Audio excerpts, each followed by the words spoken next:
व्यंकटपुरी के महाराज सुनंदन अपने विशेष कार्य के लिए गए थे। आते समय वो एक वन के मार्ग से लौट रहे थे। तभी उन्हें वन में विचित्र प्रकार की आवाजें सुनाई देने लगती हैं। अरे, ये वन में कैसी विचित्र आवाज है। ऐसा लग रहा है कि कई प्रकार के प्राणी एकत्रित विलाप कर रहे हैं। महाराज सुनंदन वन के भीतर प्रवेश करते हैं और अंदर जाने लगते हैं। वन के बीचों बीच जाने के बाद महाराज देखते हैं कि वहां एक बड़ा भयानक दानव बैठा हुआ था। उसे देखकर सभी प्राणी भयभीत हो गए थे और वो विलाप कर रहे थे। दानव अपनी भूख मिटाने के लिए प्राणियों को मारकर खा रहा था। महाराज उसे रोकने के लिए उस दानव के सामने आने लगते हैं। उन्हें देखकर दानव प्राणियों को छोड़ देता है और अपने बड़े बड़े पंजे जमीन पर पटकते हुआ महाराज के पास आने लगता है। मनुष्य, अच्छा हुआ तुम खुद चलकर मेरे पास आए हो। बहुत समय हो गया है मनुष्य का मांस खाए हुए। आज तुम्हें अपना भोजन बनाकर मेरे मन को तृप्ति मिल जाएगी। दुष्ट दानव, मैं तुम्हारे लिए भोजन बनने नहीं आया हूं, अपितु इस वन को तुम्हारी कैद से मुक्त कराने आया हूं। इतना अहंकार मत पालो मनुष्य, मैं तुम्हें मसल कर रख दूंगा। तुम्हारे पास इतना सामर्थ्य नहीं है कि तुम मुझे पराजित कर सको। दानव महाराज के पास आने लगता है। महाराज अपनी तलवार निकालते हैं। जैसे ही दानव महाराज पर प्रहार करने वाला था, तभी महाराज के गले में जो सोने का हार था वो चमकने लगता है। उस हार में ऐसी चमक थी जैसे सूर्य को हजारी किरणें बिखर गई हो। वो हार देखकर दानव की आंखें चमकने लगती हैं। मनुष्य, मुझे ये हार दे दो, मैं तुम्हारे प्राण नहीं लूंगा। नहीं, ये मेरा पुश्तैनी हार है, ये मैं तुम्हें नहीं दूंगा। मुझे क्रोध मत दिलाओ मनुष्य, सरलता से मुझे हार दे दो, अन्यथा तुम्हारे प्राणों को कोई नहीं बचा सकता। दानव महाराज सुनंदन के और पास आने लगता है। महाराज अपनी तलवार से उसे रोकते हैं और तुरंत अपने घोड़े पर बैठकर राजमहल में आते हैं। इधर दानव उस सोने के हार को प्राप्त करने की योजना बनाने लगता है। राजा, तुम भी भाग गए हो, परंतु मैं किसी भी प्रकार से तुमसे वो हार प्राप्त करके ही रहूंगा। दानव व्यंकटपुरी में आ जाता है। पूरी व्यंकटपुरी में दानव आतंक फैलाने लगता है। प्रजावासियों के घरों को कुचलते हुए आगे जाने लगता है। उनके पाले हुए प्राणियों को उठाकर हवा में घुमाकर इधर उधर फेंकने लगता है। सभी प्रजावासी डर जाते हैं और यहाँ वहाँ भागने लगते हैं। पूरे राज्य में अफरा तफरी मच जाती है। एक गरीब किसान राजा राम अपने खेत से काम करके लौट रहा था। वो ये सब देखता है और भागता हुआ राजमहल में आता है। दानव व्यंकटपुरी में आ जाता है। पूरी व्यंकटपुरी में दानव आतंक फैलाने लगता है। प्रजावासियों के घरों को कुचलते हुए आगे जाने लगता है। उनके पाले हुए प्राणियों को उठाकर हवा में घुमाकर इधर उधर फेंकने लगता है। सभी प्रजावासी डर जाते हैं और यहाँ वहाँ भागने लगते हैं। पूरे राज्य में अफरा तफरी मच जाती है। एक गरीब किसान राजा राम अपने खेत से काम करके लौट रहा था। वो ये सब देखता है और भागता हुआ राजमहल में आता है। महाराज, अरे महाराज, राजा राम महाराज को पुकारते हुए राजमहल में जाने लगता है। तभी सैनिक उसे रोक लेते हैं। मुझे महाराज से मिलने दो। हमारे राज्य पर बहुत बड़ी विपत्ति आई है। मुझे महाराज से मिलना बहुत आवश्यक है। तभी वहाँ महामंत्री आते हैं। क्या हुआ सैनिक? ये सब क्या हो रहा है? मंत्री जी, राज्य पर बहुत बड़ी विपत्ति आई है। मुझे महाराज से मिलना है। आप कृपया मुझे उनसे मिलने दीजिए। महामंत्री राजा राम को लेकर राजसभा में आते हैं। महाराज, ये किसान आपसे भेंट करना चाहते हैं। क्या हुआ किसान? कौन हो तुम? महाराज, मैं राजा राम किसान हूँ। मैं अपने खेत से अपने घर वापस जा रहा था। तभी मैंने देखा एक बड़ा भयानक दानव हमारे राज्य के प्रजा को आहत कर रहा है। उसने कई जानवरों को भी फेंक दिया है। कई लोगों के घर भी तोड़ दिए हैं महाराज। क्या? दानव? अवश्य ये वही दानव होगा। आप उस दानव के विषय में जानते हैं महाराज? मैं जब लौट रहा था तब वन में मुझे एक दानव मिला था। वो मेरा ये स्वर्ण का हार छीनना चाह रहा था। महाराज, वो आपको ही ढूंढ रहा है। वो अवश्य मुझसे ये हार प्राप्त करने ही आया है।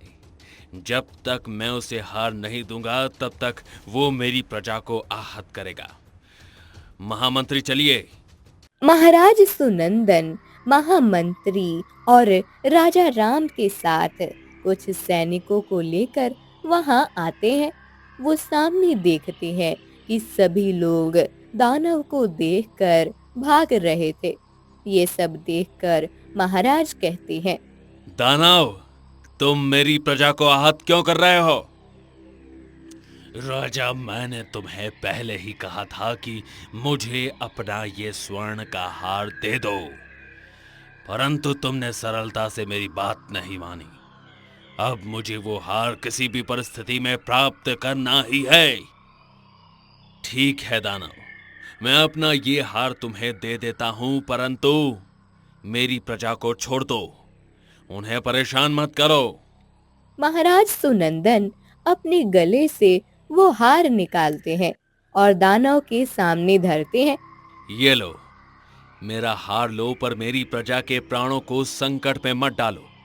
दानव महाराज सुनंदन का हार ले लेता है और अपने गले में पहनता है। महाराज को लगता है कि अब उस दुष्ट दानव का संकट चल गया है, परंतु ऐसा नहीं था। महाराज को पता नहीं था कि आगे क्या होने वाला है। राजा, तुम्हें क्या लगा? वन से इतने दूर मैं केवल इस छोटे से हार के लिए आया हूं? नहीं, यदि तुम्हारे पास इतना सुंदर हार है तो अवश्य तुम्हारे पास और भी बहुत स्वर्ण होगा। मुझे और ज्यादा स्वर्ण चाहिए। बताओ, तुम्हें कितना स्वर्ण चाहिए? मैं अभी तुम्हें देने की व्यवस्था करता हूँ। दानव अपने आसपास देखने लगता है। महाराज सुनंदन का राज्य बहुत ही समृद्ध था। दानव देख रहा था महाराज के मंत्री दास दासियों के शरीर पर भी स्वर्ण के आभूषण थे। इतना ही नहीं, महाराज का जो राजसी हाथी था उसके गले में भी सोने का कंठा पहना हुआ था। पूरे राज्य में धन धान्य की कोठारें थी। राज ध्वजा बाजार था। राज्य में कई धनिक लोग रहते थे जिनके बड़े बड़े भवन थे। ये सब देखकर तो इतने समृद्ध राज्य के राजा हो, तुम्हारे इस राज्य को देखकर लग रहा है कि तुम्हारे पास और भी बहुत स्वर्ण होगा। राजा, यदि तुम चाहते हो कि मैं यहाँ से सदा के लिए चला जाऊं, तो तुम मेरे वजन के भार जितना स्वर्ण मुझे दे दो। सोने से मेरी तुला करो। मेरे भार जितना सोना मुझे मिलने के बाद मैं चला जाऊंगा। क्या तुम्हारे वजन जितना स्वर्ण? तुम इतने बड़े दानव हो, तुम्हारा भार तो कितना अधिक है। इतना सारा सोना मैं कहां से लेकर आऊंगा? यदि तुम मुझे सोना नहीं दोगे तो मैं तुम्हारे इस राज्य का पूरा नक्शा ही बदल दूंगा। तुम्हारे राज्य को इस प्रकार आहत करूंगा कि कोई विश्वास नहीं करेगा कि कभी इस भूमि पर समृद्ध राजा था। रुको, तुम मेरे राज्य या किसी भी राज्यवासी को संकट में डालो, मैं अपने राजकोष में जितना सोना है सब तुम्हें दे देता हूं। महाराज, सिर्फ आप ही नहीं, हम सब भी अपने पास जितना भी स्वर्ण है इस दानव को दे देते हैं। महाराज सुनंदन राजकोष में जितना भी सोना होता है सभी ले आते हैं। उनकी रानी और राज परिवार के बाकी सदस्य भी स्वर्ण का त्याग करके सब दानव के पास ले आते हैं। एक एक प्रजावासी जिसके पास जितना भी सोना होता है वो सब लेकर आते हैं।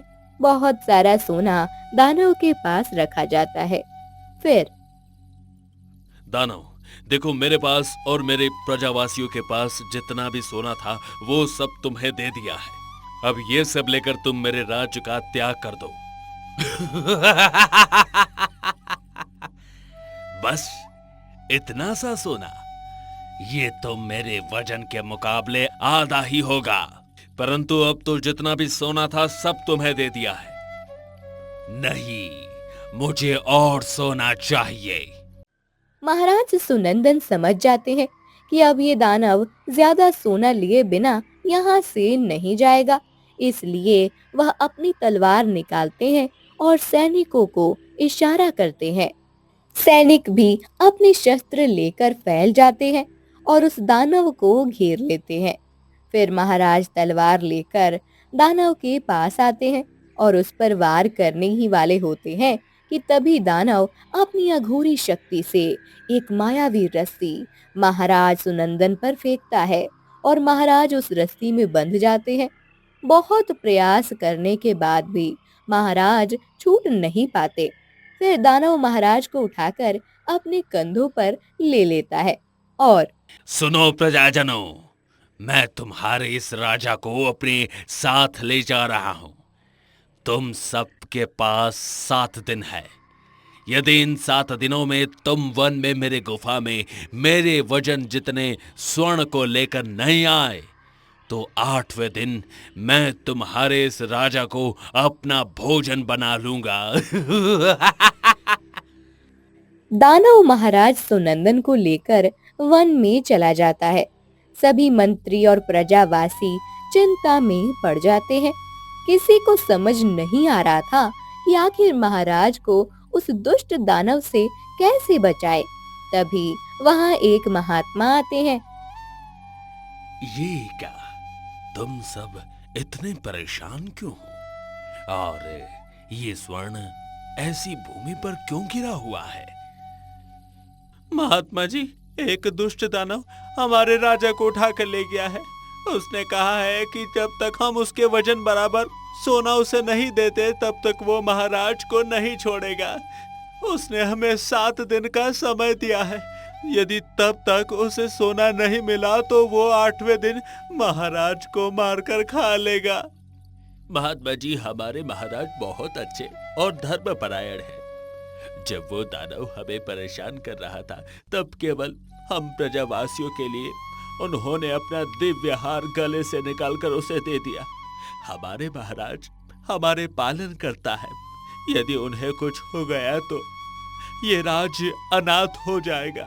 महात्मा जी, अब हमें आप ही सहायता कर सकते हैं। राजा राम, चलो हम सब तुम्हारे खेत में चलते हैं। किसी को समझ नहीं आता कि महात्मा ये क्या कह रहे हैं, पर उन्हें बिना कोई प्रश्न किए अब राजा राम के खेत में चले जाते हैं। वहाँ महात्मा एक अनुष्ठान करते हैं और एक दिया प्रज्वलित करते हैं। फिर वो एक आसन पर बैठते हैं और मंत्र जाप शुरू करते हैं। सभी प्रजावासी उनके सामने हाथ जोड़कर बैठ जाते हैं। 7 दिनों तक महात्मा जी मंत्र जाप करते रहते हैं और राजा राम महात्मा ने प्रज्वलित किए हुए दिए में घी डालकर उसे जलते हुए रखते हैं। 7 दिन बीत जाते हैं। महात्मा जी का अनुष्ठान अब संपन्न हो जाता है। फिर राजा राम, तुमने तो महात्मा जी से सहायता मांगी थी, परंतु महात्मा जी ने तो 7 दिन केवल ये अनुष्ठान और मंत्र जाप ही किया है। कल 8वां दिन है। दानव ने क्या कहा था, स्मरण है ना? यदि आज हमने उसे सोना नहीं दिया तो वो महाराज को मार डालेगा। नहीं मनसुख, महात्मा पर हम ऐसे संशय नहीं कर सकते। महात्मा अवश्य हमारी सहायता करेंगे। सभी महाराज की चिंता कर रहे थे। तभी महात्मा राजा राम को बुलाते हैं। सभी देखने लगते हैं कि अब महात्मा क्या करने वाले हैं। राजा राम, इस दिए को तुम्हें लगातार 7 दिनों तक प्रज्वलित रखना है, इसलिए ये कार्य तुम्हें ही करना है। तुम अपने इस खेत में एक गड्ढा खोदो और उसमें ये दिया रख दो। उस दिए पर मिट्टी डाल दो। मैं आपने दिया हुआ कार्य अवश्य करूंगा महात्मा जी, परंतु मेरा एक प्रश्न है। मुझे तो लगा था कि आप सोना प्राप्त करने का कोई उपाय बताएंगे। कल 8वां दिन है। यदि कल उस दुष्ट दानव को सोना नहीं दिया तो वो हमारे प्रिय महाराज का अंत कर देगा। मुझे ज्ञात है पुत्र, तुम्हें मैं जितना कह रहा हूं उतना करो। राजा राम वो दिया लेता है और एक गड्ढा खोदकर उसमें दिए को रखकर उस पर मिट्टी डाल देता है। सभी अपने अपने घर चले जाते हैं। किसी को भी महाराज की चिंता के कारण नींद नहीं आ रही होती है। सुबह हो जाती है। सभी अपने अपने घरों से निकलते हैं। राजा राम भी अपने खेत में आता है। वो खेत में आकर देखता है तो जिस स्थान पर कल उसने दिए को रखा था, वहां एक बहुत बड़ा पेड़ उगा हुआ था, जिसके डंडियां पर सोने के बड़े बड़े पत्ते लगे हुए थे। ये देखकर राजा राम सबको पुकारने लगता है। भाइयों, जल्दी यहाँ आओ। ये देखो, ये क्या है? सभी भागकर राजा राम के पास आते हैं और वो सोने का पेड़ देखते हैं। वो पेड़ देखकर सभी आश्चर्य से भर जाते हैं। राजा राम समझ जाता है कि ये महात्मा जी की कृपा है और अनुष्ठान से ही हुआ है। मनसुख, मैंने तुम्हें कहा था ना कि महात्मा जी अवश्य कुछ ना कुछ करेंगे। देखो, उनकी कृपा से ही ये सोने का पेड़ उत्पन्न हुआ है। चलो, अब हम सोने के पत्ते तोड़कर दानों के पास ले जाते हैं। इन पत्तों से अवश्य दानों के वजन जितना सोना जमा हो जाएगा। सभी प्रजावासी सोने के पत्ते तोड़कर ले जाने लगते हैं। जितने भी पत्ते प्रजावासी तोड़ रहे थे, उतने पत्ते फिर से उस पेड़ पर उग रहे थे। अब ढेर सारा सोना लेकर वन में दानव के पास आते हैं। दानव ने महाराज को उसी रस्सी में बंदी बनाकर रखा था। दानव, हम सब सोना लेकर आ गए हैं। अब हमारे महाराज को छोड़ दो। इतनी भी क्या शीघ्रता है तुम सबको? पहले देखने तो दो कि सोना मेरे वजन के भार जितना है या नहीं। दानव देखता है प्रजावासी सोना लेकर आए हैं। वो एक बहुत बड़ा तराजू लेकर आता है और उसके एक थाल में बैठ जाता है। प्रजावासी एक एक करके सोना दूसरे बाजू में रखने लगते हैं। धीरे धीरे सोने का भार दानव के वजन के भार जितना हो जाता है और दानव जिस थाल में बैठा था वो ऊपर होकर ढेर सारे सोने के पत्तों से भरा हुआ थाल जमीन पर टिक जाता है। फिर दानव, हम सबके वजन जितना सोना तुम्हें मिल गया है। अब हमारे महाराज को छोड़ दो। अरे वाह, तुम सब तो बहुत ही धैर्यवान हो। अपने राजा के लिए 7 दिनों में इतना सारा सोना प्राप्त कर लिया तुम सबने। कहां से लेकर आए हो? दानव, इस बात से तुम्हारा कोई संबंध नहीं है। हमने हमारा कार्य पूर्ण किया है।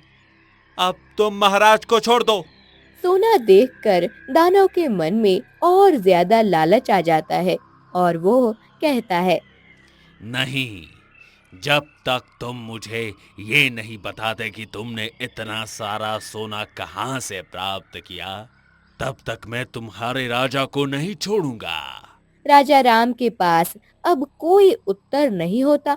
अपने राजा वो दानव को उस सोने के पेड़ के विषय में बताता है। दानव अपने पैर पटकते हुए राजा राम के खेत में आता है। प्रजावासी महाराज को भी ले आते हैं। दानव जैसे ही सोने के पेड़ को देखता है, उसकी खुशी का कोई भी ठिकाना नहीं रहता। वो भागकर सोने के पेड़ के पास जाता है और उसके पत्ते तोड़ लेता है। परंतु दानव के हाथ में पत्ते आने के बाद उसके स्पर्श से वो कोयले जैसे काले बन जाते हैं। दानव बहुत सारे पत्ते तोड़ता है, पर सभी पत्ते काले हो जाते हैं। दानव को बहुत गुस्सा आ जाता है और वो जोर जोर से चीखने लगता है। ये कौन सी माया है? क्या हो रहा है ये सब? मुझे ये सोना क्यों नहीं मिल रहा है? तभी वहां महात्मा जी आते हैं।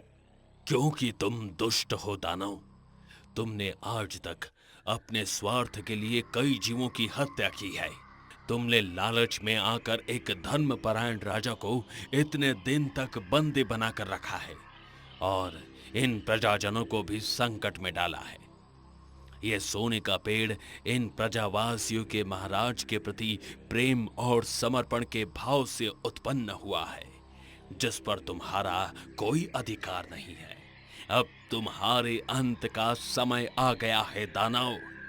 ऐसा कहकर महात्मा अपने कमंडलू से पवित्र जल को हाथ में लेते हैं और कुछ मंत्र बोलते हैं। फिर वो जल महात्मा दानव पर डाल देते हैं। कुछ ही पलों में दानव भस्म हो जाता है। दानव का अंत होते ही महाराज भी मुक्त हो जाते हैं। महात्मा जी, आपका बहुत बहुत धन्यवाद। आज आपके कारण ही हमारे महाराज सुखपूर्वक बच पाए हैं। आप नहीं होते तो ये सोने का पेड़ हमें प्राप्त नहीं हो पाता। परंतु महात्मा जी, मेरा आपसे अनुरोध है कि आप कृपया इस सोने के पेड़ को अपलुप्त कर दीजिए। दानव की तरह किसी भी प्रजावासी के मन में सोने का लालच उत्पन्न हो गया तो बड़ी समस्या निर्माण हो सकती है।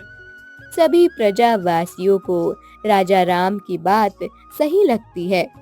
सब की बात मानकर महात्मा जी अपनी शक्ति से उस सोने को लुप्त कर देते हैं।